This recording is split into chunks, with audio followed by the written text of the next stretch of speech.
Today we're going to take a look at the 2022 Honda FourTrax Foreman Rubicon 520 EPS 4x4. We'll talk about some of its specs and features, what sets it apart from the rest of the Rubicon lineup, and what changed for this year. Plus, we'll briefly cover where this ATV fits in Honda's current model lineup, which hopefully helps you when deciphering Honda's confusing ATV lineup, and we'll start it up so you can hear it, plus a lot more. But first, if you guys find any info in this video helpful, please take a second and hit the like button. Liking the video and commenting below really helps with YouTube's algorithm when it comes to growing this channel, and in return will help me make more videos in the future, and I really appreciate the help. Now, where does this ATV fit into the utility ATV lineup? Let's quickly run through them. Up first is the Recon 250 that starts at $42.99, and then we move up to the models where you start to have the option of four-wheel drive. The Rancher 420 has 8 different model variations, and they range from $55.99 to $87.99. Then we step up to the Foreman 520, which has 3 different models ranging from $74.99 up to $88.49. Up next, we jump to the Rubicon 520 lineup, which has 4 different models, and they range from $87.99 to $99.99, with the model we're looking at today coming in at $93.99. Then, last but not least, we have the Dinosaur, also known as the Rincon 680 at $94.99 with no options to choose from.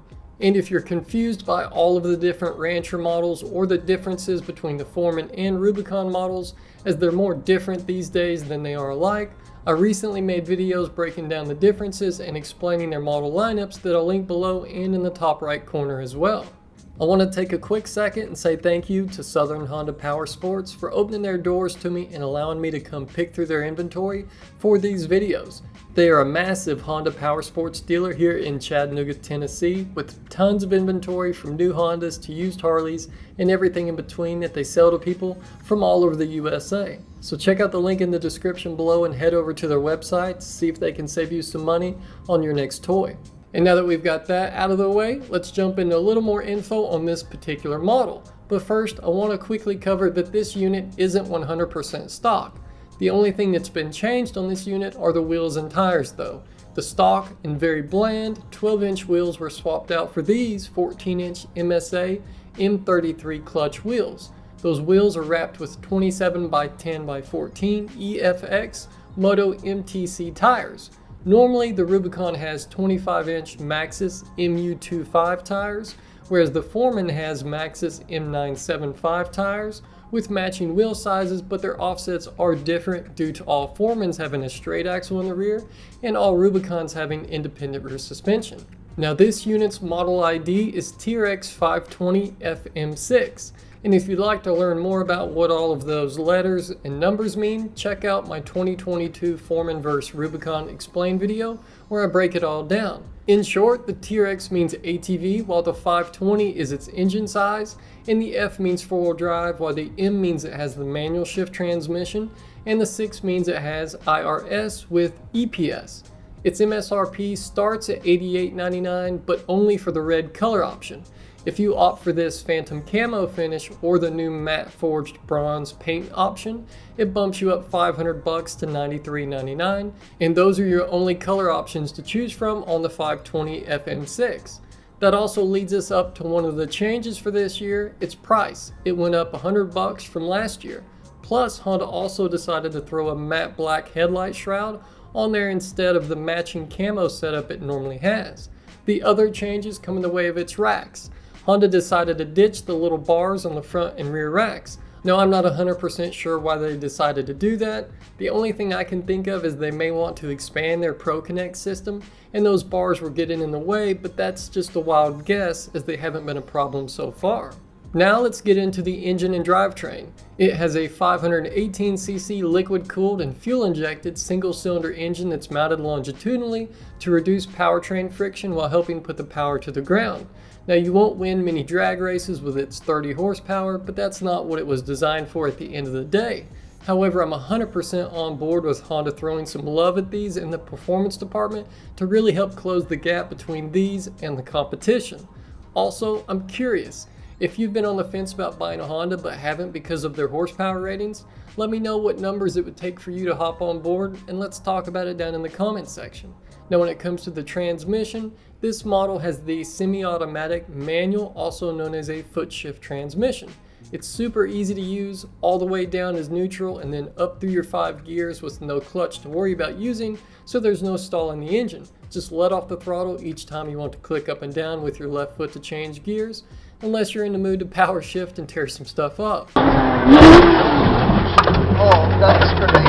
You just blew my tranny out. But if that's not your thing, the Rubicon also has a DCT automatic transmission option, and I've got some videos on those you can check out too.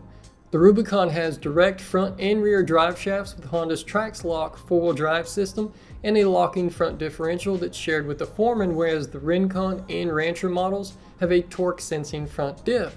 To engage regular 4-wheel drive, just hit the red button, and if you want to lock the front diff, flip the black switch up over the red button and you're good to go. But then your speed is limited to 20 miles per hour. Don't worry though, if you need to get the tire spinning faster than that, your starter button also acts as a speed override. Just push and hold it and you'll be able to go up to 40 temporarily. And how about maintaining this drivetrain? Thankfully there's not much to it, as you can see here from the maintenance schedule in the owner's manual. Next up, let's get into the chassis and suspension. It has a double cradle steel frame that Honda optimized for what they consider the best balance of stiffness, compliance, and torsional rigidity for a comfortable ride while still being able to knock out its workhorse duties at the end of the day. This is where you also start to get into the big differences between the Rubicon and Foreman. It has fully serviceable wheel bearings, pivot bushings, and ball joints, with the engine and exhaust being rubber mounted to help reduce vibration and help bring you a smoother ride. And speaking of smoother rides, that's one of the things the Rubicon offers you over the Foreman thanks to its independent rear suspension instead of a solid rear axle. With that, your suspension travel goes from 7.3 inches in the rear of the Foreman up to 8.5 on the Rubicon, while the ground clearance jumps from 7.5 inches to 9.4, and both have matching 7.3 inches of suspension travel up front.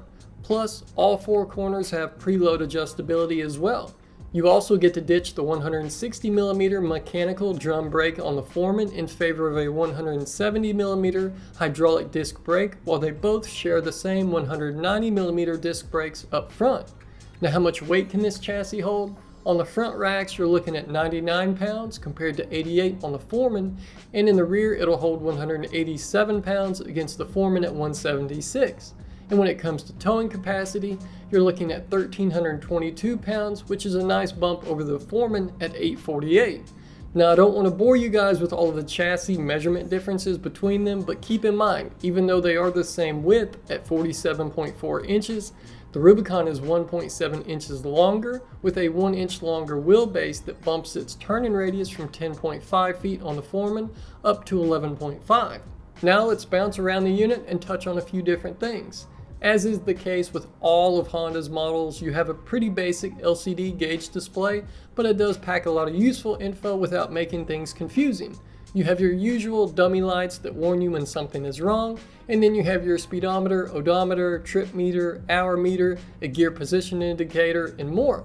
Plus, you also have a maintenance minder system that counts down each of your service intervals and pops up a wrench to remind you it's time to show her a little love. It also has a 3.9 gallon fuel tank, and that's shared across all 520 models. And Honda technically doesn't publish fuel economy numbers anymore, but the last time they released numbers in 2014, it pulled in 34 miles per gallon. But that was with the 500 engine before they bumped it up to the 520. Another difference between the Rubicon and Foreman models comes down to their seats. The Rubicons have a larger and, in my opinion, a lot more comfortable seat. Now, how about accessories? Thankfully, Honda has shown them a little bit of love, and you have a few Honda accessories to choose from, like a cup holder that fits in your left storage tub, a recoil starter, windshield, heated grips, plus their new line of Pro Connect storage boxes and baskets, bumpers, skid plates, and more. And I'll throw a link down below where you can check out some of those items from Honda and some aftermarket options too. Now let's start it up and show you guys what it sounds like, and then we'll come back for a few more things.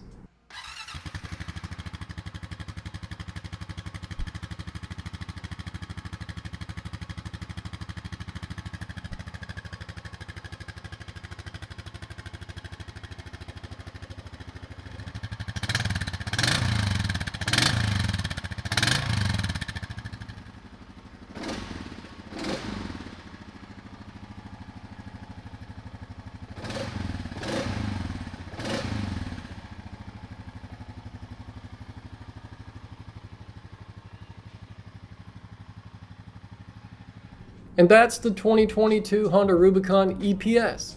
This model is definitely not for the faint of heart as it has a pretty steep price tag, but if you're wanting the latest and greatest features available while still having some old school tech sprinkled in there that you won't have to worry about breaking, this is for you. Now I do wish Honda still offered it without EPS though, the FM5, for those that really want to keep it old school with a manual gearbox and no fancy electronics at all, even if it's just aiding in steering, but sales weren't there so they cut it and a couple other model variations in the lineup to help simplify their offerings, as back in their heyday you had countless options and it did nothing but confuse people even more than it already does and made it difficult for dealers to figure out what they wanted to stock and so on. The EPS has been bulletproof from my experience over the years though, so I wouldn't hesitate for 1 second if that is what has you on the fence. But I could ramble on for another hour about ATV stuff and most of you have probably already clicked off the video, so before the rest of you follow suit, what do you guys think about this model of the Rubicon? Plus, what do you guys think Honda needs to change on the Rubicon to really bring it to the next level? Also, what do you guys think about this wheel and tire combo compared to the stock setup? Let me know what you guys think down in the comments section and I'll be joining in on the conversation too. But that's it for this one though. Thanks again for watching. I really appreciate the support guys and we'll see you in the next one.